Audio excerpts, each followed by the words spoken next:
My life would be easier without you, she said while I was washing dishes. I didn't argue. I just grabbed my keys and the black envelope I'd hidden 18 months ago. By the time she tried to leave for yoga 20 minutes later, everything she thought was hers had vanished. My name is Graham Collier. I'm 42 years old, and until 3 months ago, I was married to a woman who forgot I existed long before she remembered to tell me. We have 2 kids. Ruby, 15, sharp as a tack and twice as stubborn. Leon, 13, quieter but watches everything. They're the only reason I stayed as long as I did. Well, them and the fact that I'm the kind of fool who thought persistence could substitute for being wanted. I worked in cold storage distribution. Not glamorous, but steady. I managed logistics for a regional warehouse network, the kind of operation that keeps grocery stores stocked and restaurants running. Temperature control, route optimization, compliance paperwork. It was methodical work, and I was good at it. Natalie used a joke that I treated our marriage like a refrigerated shipment, always monitoring, always adjusting. She stopped joking about it around year 10. By year 14, she stopped talking about it all. The morning it ended started ordinary enough. Tuesday, October 5th. I was rinsing out my coffee mug when she walked into the kitchen, already dressed for her yoga class, phone in one hand, car keys in the other. She didn't look at me. "You forgot to take the trash out again," Natalie said. I glanced at the bin. It wasn't full. "I'll get it tonight," I replied. "That's what you said yesterday."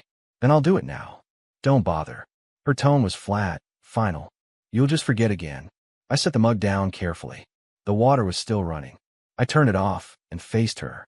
Something in her posture told me this wasn't about the trash. It never was. "What's this really about?" I asked quietly. She looked at me then, really looked at me for the first time in weeks. And what I saw in her eyes wasn't anger. It was indifference. "My life would be easier without you," she said. Not shouted, not whispered, just stated, like she was reading off a grocery list. I stood there for a moment, letting the words settle. 16 years, 2 kids, a mortgage, thousands of small compromises and late-night conversations and shared histories. All of it reduced to one sentence delivered with less emotion than she'd used to order coffee. I didn't argue, didn't ask her to take it back. I just nodded once, grabbed my keys and wallet from the hall table, and walked out the front door. It was 7:43 in the morning. I didn't slam the door, didn't look back through the window.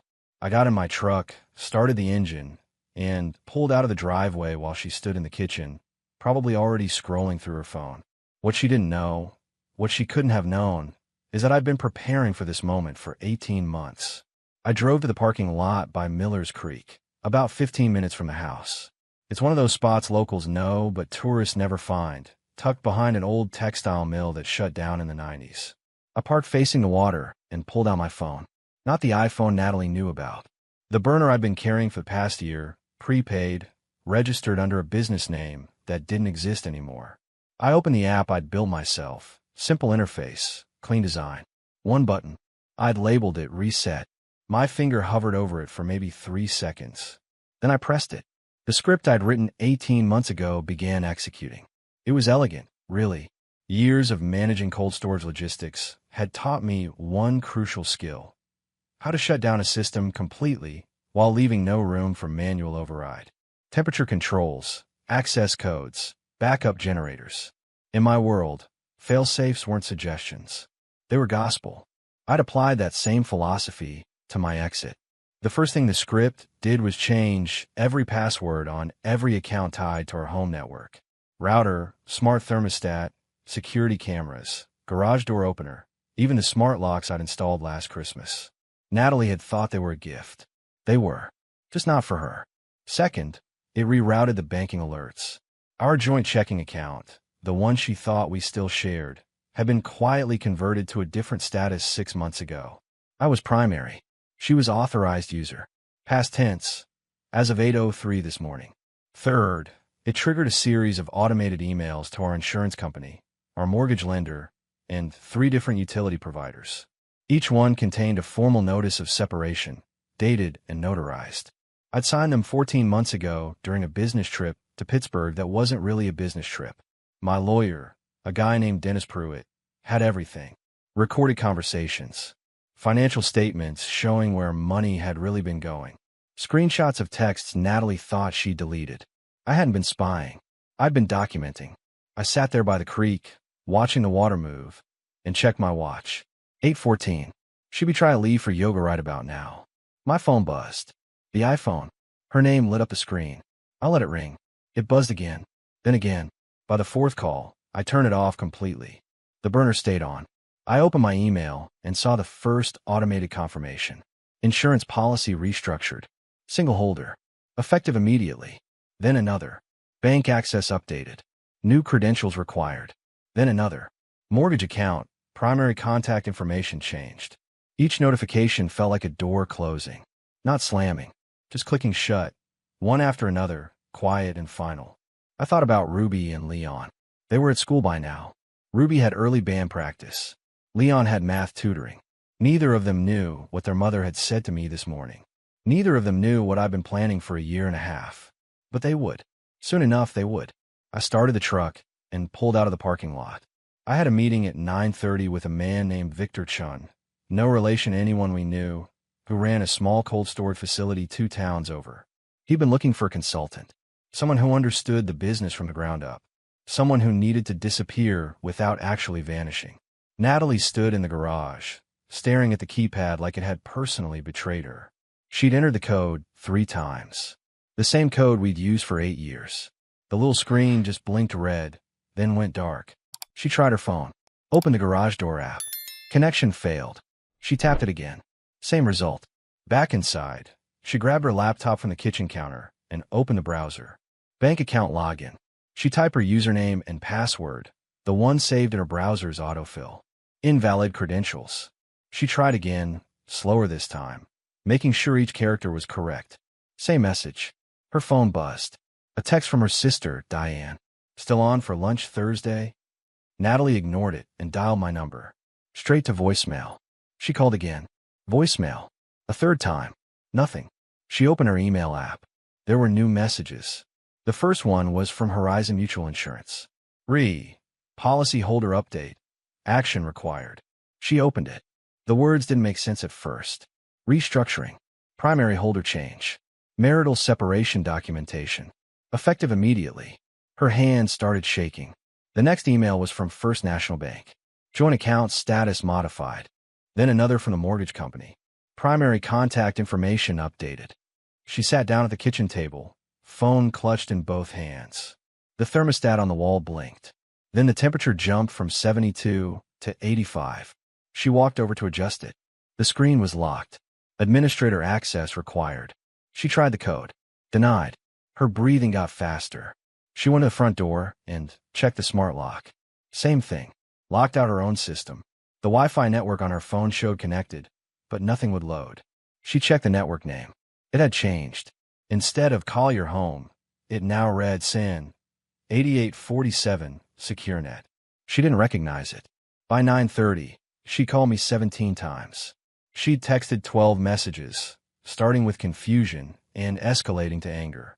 What is going on? This is insane. You can't just lock me out of everything. I'm calling my lawyer. I didn't respond to any of them. At 10:15, she called her mother. I know because my lawyer had arranged for a contact at the phone company to flag certain calls. Legal, under the separation clause I'd filed months ago. Her mother told her to calm down, that I was probably just upset and would come home by dinner.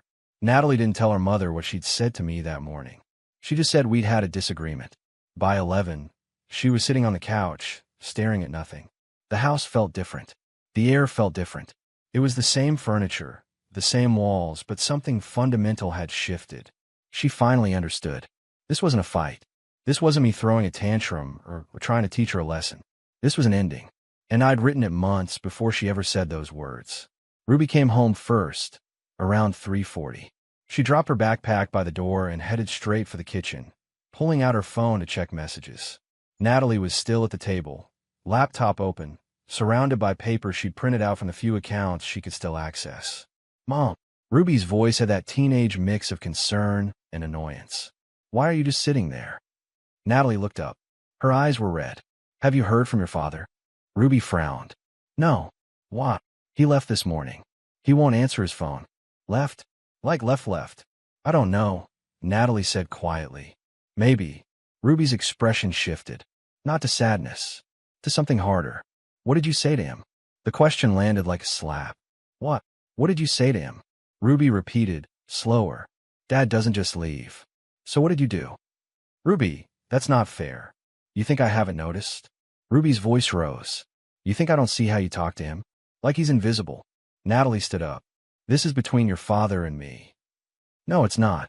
Ruby pulled out her phone. Because I just got an email from him. Natalie's face went pale. What? Ruby opened it, read silently for a moment, then looked up. He says he's okay. He says he loves us. And he says to check a shared folder he created. What folder? Ruby tapped her screen a few times, then her eyes widened. She turned the phone around. It showed a Google Drive folder labeled for Ruby and Leon. Inside were documents, bank statements, text message screenshots, meeting receipts, calendar entries, all dated, all organized, all meticulously labeled. Ruby scrolled through them, her face getting harder with each swipe. Then she looked at her mother. You've been meeting someone. Natalie's voice cracked. It's not what you think. There are hotel receipts here, Mom. 3 different hotels, all in the last 6 months. Ruby's hands were shaking. Dad knew. He's known this whole time. The front door opened. Leon walked in, earbuds in, oblivious. He pulled them out when he saw their faces. What's going on? Ruby handed him her phone without a word. Leon read, scrolled, read more. His jaw tightened. He looked at Natalie. Is this real? Natalie reached for him. Leon, let me explain. He stepped back. Did you cheat on Dad? It's complicated. That's not an answer, he said quietly. The way he said it, calm and cold, reminded Natalie exactly of me. Did you cheat on him? She couldn't answer. The silence did it for her. Leon handed the phone back to Ruby. I'm going to my room. Leon, wait. He didn't wait. He walked upstairs, and a moment later, his door closed. Not a slam, just a click. Final. Ruby stared at her mother. You told him his life would be easier without you, didn't you? Natalie blinked. How did you? Because that's what you always say when you're done with something. Ruby's voice broke slightly. You said it about Grandma, about your job, about the dog we had to give away. She picked up her backpack. I'm going to Jenna's house. Ruby, please. I don't want to be here right now. Ruby walked to the door, then stopped. You know what the worst part is? Dad never said a bad word about you. Not one. He just left, and I don't blame him. The door closed behind her. Natalie stood alone in the kitchen, surrounded by the pieces of a life she'd dismantled without realizing she was holding the hammer. I spent that first night in a motel off Route 40, the kind of place that rents by the week and doesn't ask questions if you pay cash.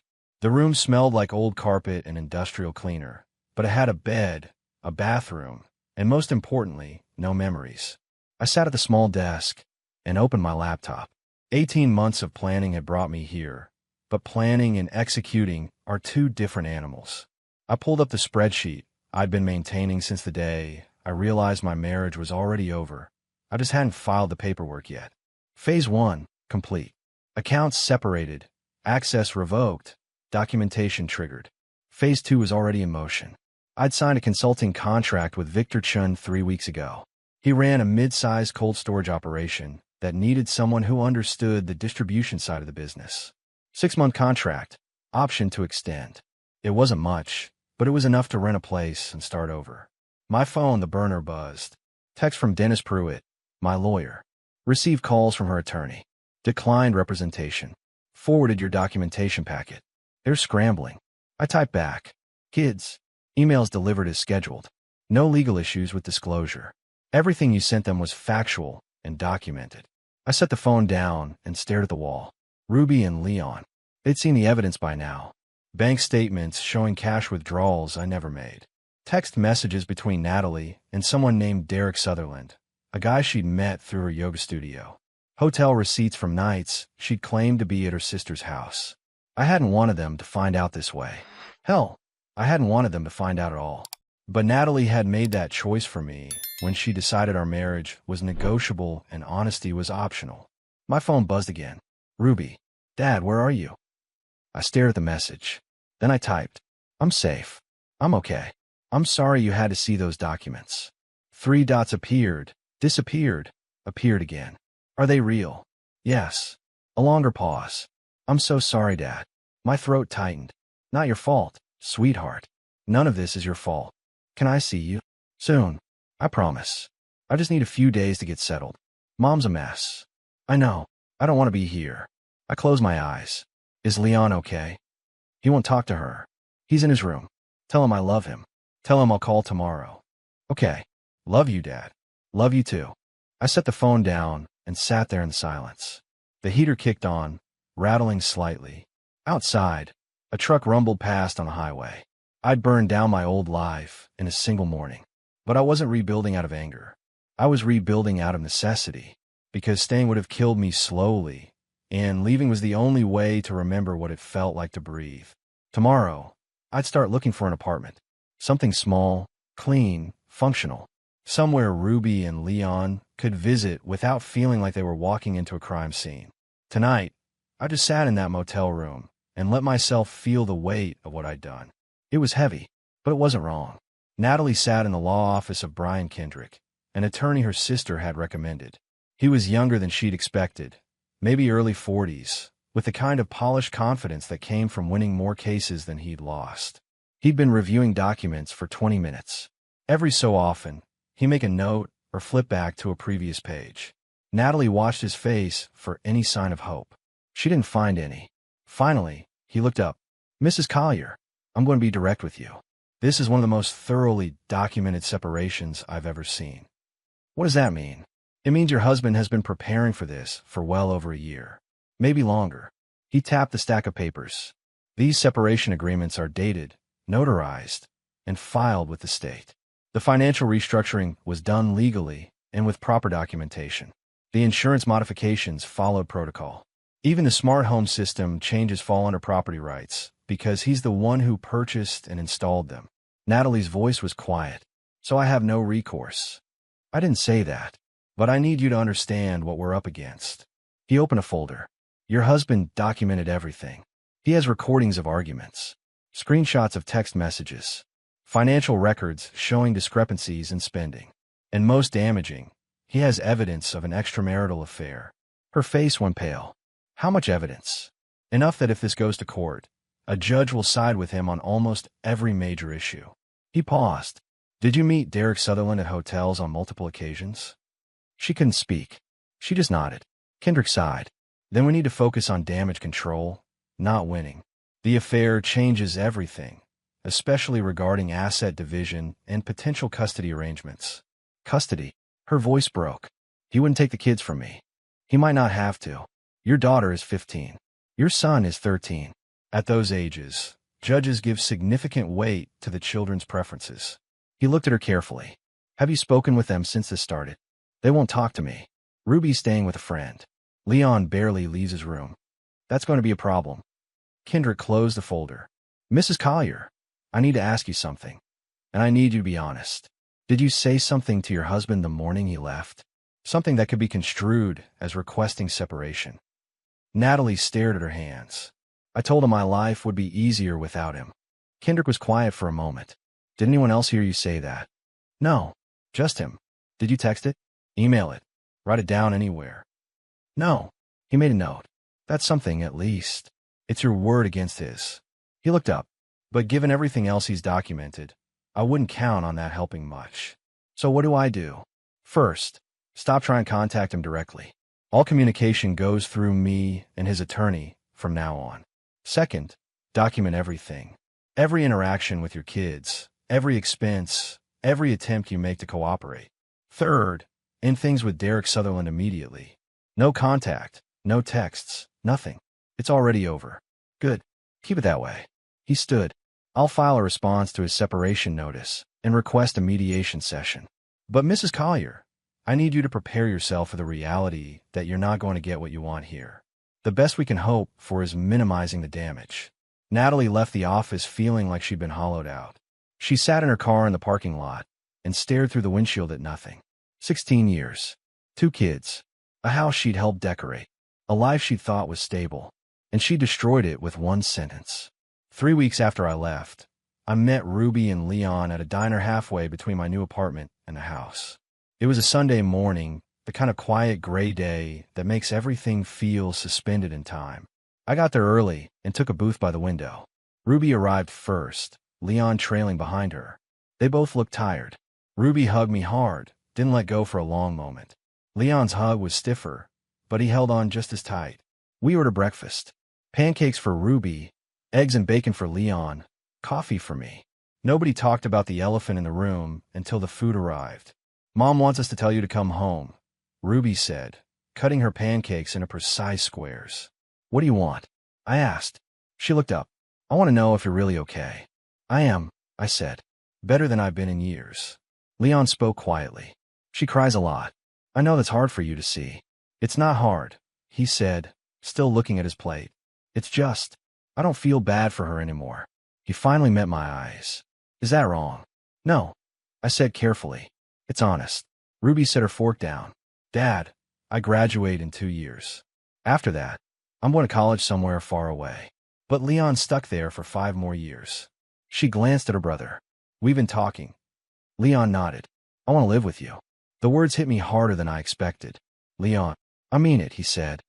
I can't be in that house anymore. She keeps trying to explain things, but she just makes it worse. And I don't trust her. Have you told her this? She won't listen. Ruby's voice was flat. She thinks if she just apologizes enough times, everything goes back to normal. Nothing's going back to normal, Leon said. And I don't want it to. I looked at both of them. My kids, caught in the middle of something they didn't create and couldn't fix. If this is what you want, I'll talk to my lawyer. But it's going to get messy. Your mom's not going to just agree to this. I don't care, Leon said. I can't be there anymore. Ruby reached across the table and squeezed my hand. I'll come on weekends. Once I get my license next month, I can drive myself. Your mother's not going to make this easy. She never does, Ruby said quietly. We finished breakfast and I drove them back. Neither of them wanted me to drop them at the house, so I let them out at the corner. Ruby hugged me again before getting out. Leon paused at the door. Dad. Yeah, buddy. Thanks for not staying. He said it simply, like he was thanking me for passing the salt. I know that sounds weird, but thanks. He got out before I could respond.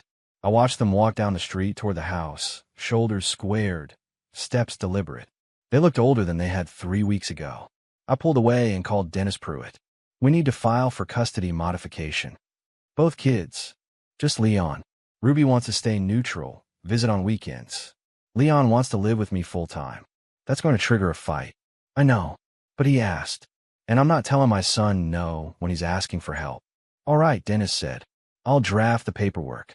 But Graham, you need to be ready. This is about to get ugly. It's been ugly for 16 years, I said. At least now it's honest. Natalie showed up at my apartment 2 days after I filed the custody motion. She didn't knock. She pounded on the door like she was trying to break it down. I opened it. She looked like she hadn't slept in days. Hair pulled back messily. No makeup. Sweatshirt I recognized from 5 years ago. You're trying to take my son from me, she said. Not a question. An accusation. Leon asked to live here. I replied calmly. I'm honoring his request. He's 13. He doesn't know what he wants. He knows he doesn't want to live with someone who lied to him for over a year. Her face twisted. You poisoned him against me. I showed him the truth. That's not poison, Natalie. That's clarity. I kept my voice level. You want to be angry at someone? Look in the mirror. I made a mistake. You made a choice. I corrected. Multiple choices. Over months. And now you're dealing with consequences. Graham, please. Her voice broke.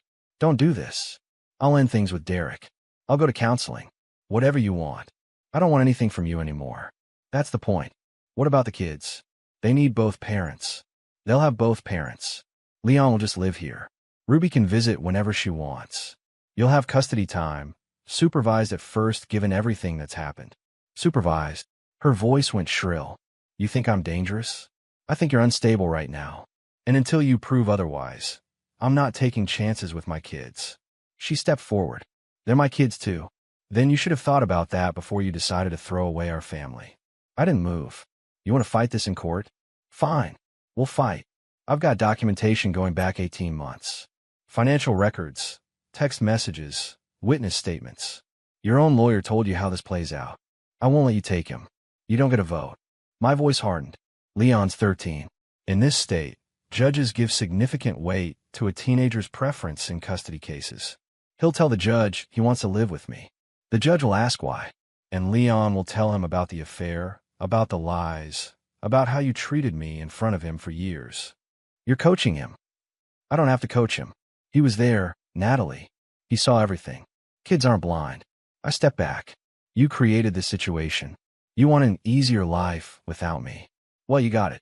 But you don't get to keep everything else too. She was crying now, mascara running down her face. I love my kids. I know you do. But love isn't enough when you've destroyed their ability to trust you. Graham, please. I'm begging you. You should have begged before you met Derek at the Riverside Inn. I started to close the door. My lawyer will be in touch about the custody hearing. Wait. I stopped. Can I at least see Leon? Talk to him. That's up to him. You want to reach out, go ahead. But he's not obligated to respond. I paused. And Natalie? Stop showing up here. Next time, I'm calling the police. I closed the door. She stood there for a moment. I could hear her ragged breathing. Then footsteps, getting quieter. I leaned against the door and let out a breath I didn't know I was holding. My phone buzzed. Text from Ruby. Mom just called me screaming about custody. Is Leon really moving in with you? If that's what he wants, yes. Good. He needs to get out of there. I set the phone down and walked to the window. Outside, the city moved at its normal pace. People went to work, running errands, living their lives. My life had imploded, but the world kept turning. And for the first time in 16 years, I was okay with that.